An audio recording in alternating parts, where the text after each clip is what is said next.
The planes that fly today are probably about as small a plane as we fly out here. They have about a 60-inch wingspan, and they are what we call a size 40. The ones I flew today actually fly off a nitromethane.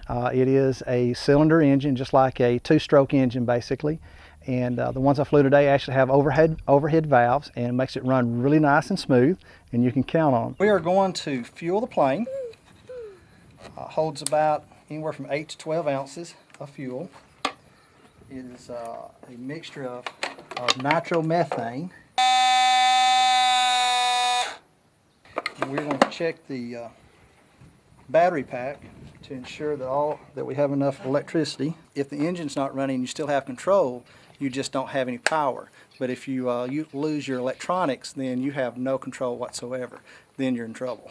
I usually come out here with him, but I don't, like, when I come out here, he usually does the flying. It looks awesome, and like, when I watch him fly, I want to fly it. We do have some electric and some actual just two-cycle engines out here in the bigger planes.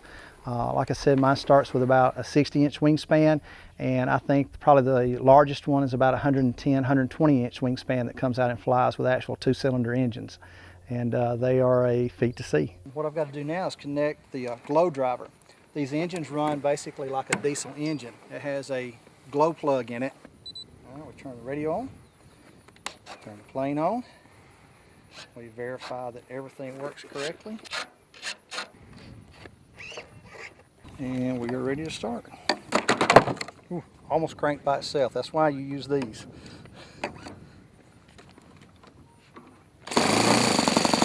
An entry airplane kit, what they call ready to fly, that you have to put together, starts at about $300 as a very entry level airplane, and it's what they call a trainer plane, which is really sometimes what you want to start with.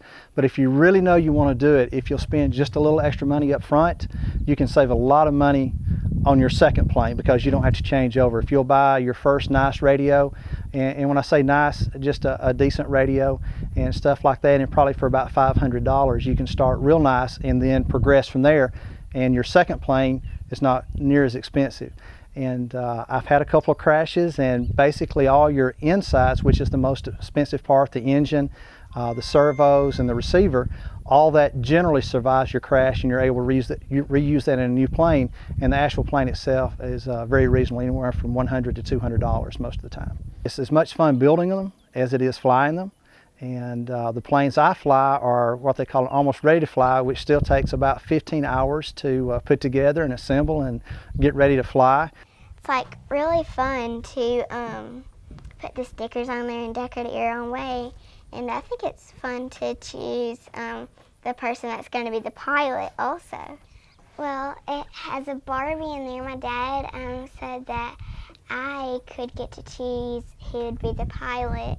I didn't want like one of those men that flies it because I'm a girl and I don't really like men the pilot because sometimes I don't trust them. It depends on who the man is. And I chose a girl because I think that girls are the best at flying. Really? Okay. Our club stance is if you want to come out and learn how to fly, you join the club, and we will come out and we will work with you until you can fly. And basically what we do is we take two radios and we will hook them together, and if I'm the main pilot helping you learn how to fly, then I take it off.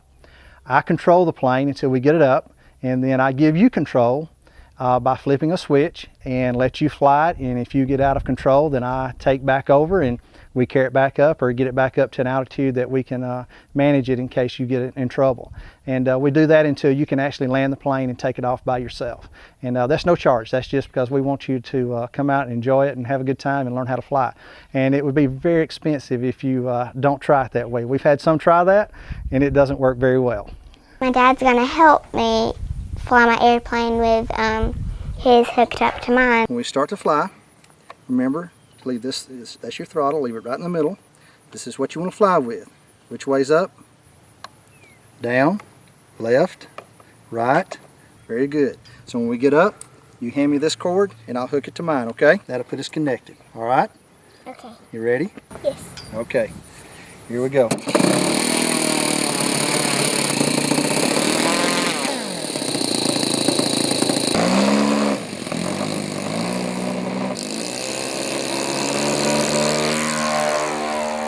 sometimes he says, like, now yours is going to be turned off and I'm going to do the flying right now. Go around, get in a straight line. All right, you ready? All right, it's yours.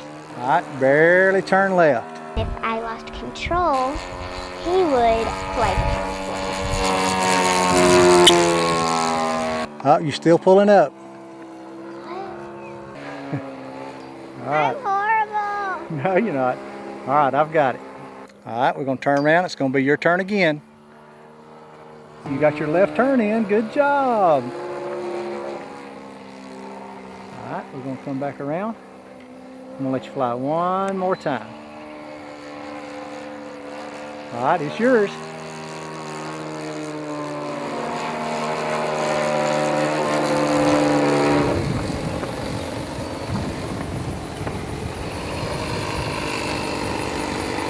Very good though. You're not just diving or going everywhere. Nice, Dad. Thanks.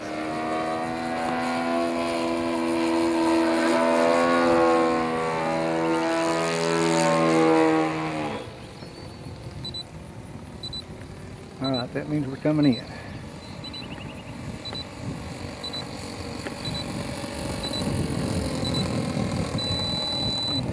Cross me, so it's more be interesting.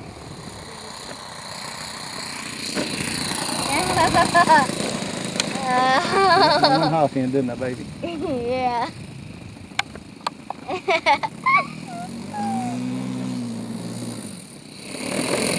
Daddy, Barbie did pretty good. Barbie did pretty good. It's very interesting and a little nerve-wracking when you first take it off because you don't have a clue how it's going to fly or if it is going to fly.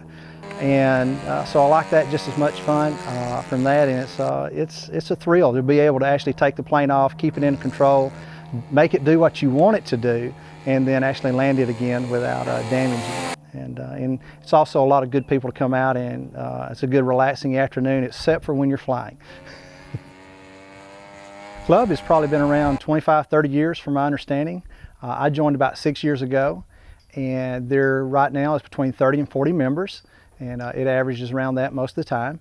And the club, this is our only field that we fly out now. We recently turned over a second field and that we had, but just decided we wanted to put all of our efforts into this field.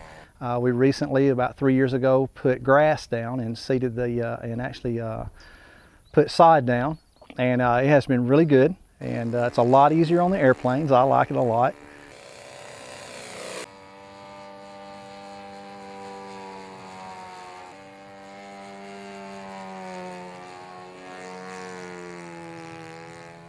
I have two more planes besides what I flew today. I have two World War II planes. I have a Hellcat, which has retractable wheels, and it's a really fun plane to fly. And then I have a PT-17, which is a biplane, and it's a 6-foot wingspan, and it flies really slow, but it's fun to fly, and it's a real pretty flying plane. It's locally based here in Coleman, and it's ran basically as a club. We have a president, vice president, we have a secretary and treasurer, and we, I guess, organize it from that standpoint. We do pay dues. We actually pay $100 a year to come and fly, and you have to have an AMA card. It's $58 a year because it carries a $2 million liability policy in case an airplane gets away from us and we hit a car or something like that, so that we are insured. And so for our club purpose and liability, you have to have a card. We do look for guests to come out Saturday afternoon, especially Sunday afternoon. We have people flying just about every weekend that it's not too windy. And so if you ever want to come out, it's a great place to come out and watch some planes if you're interested. All right, we'll come around and come in. It's just fun. If you're interested, you can get in touch with us. And I don't mind you calling me. I don't have anybody else's phone number on me right this minute, but you're welcome to call me at 256-338-0445. And I'll get you in touch with our trainers and our president and our treasurer if you would like to or interested. Biggest thing is come out on a Sunday afternoon that's pretty, that's not too windy, and you're going to find a lot of people flying, and that's the best way to come out and see if you're really interested. Cheaper than playing golf every week.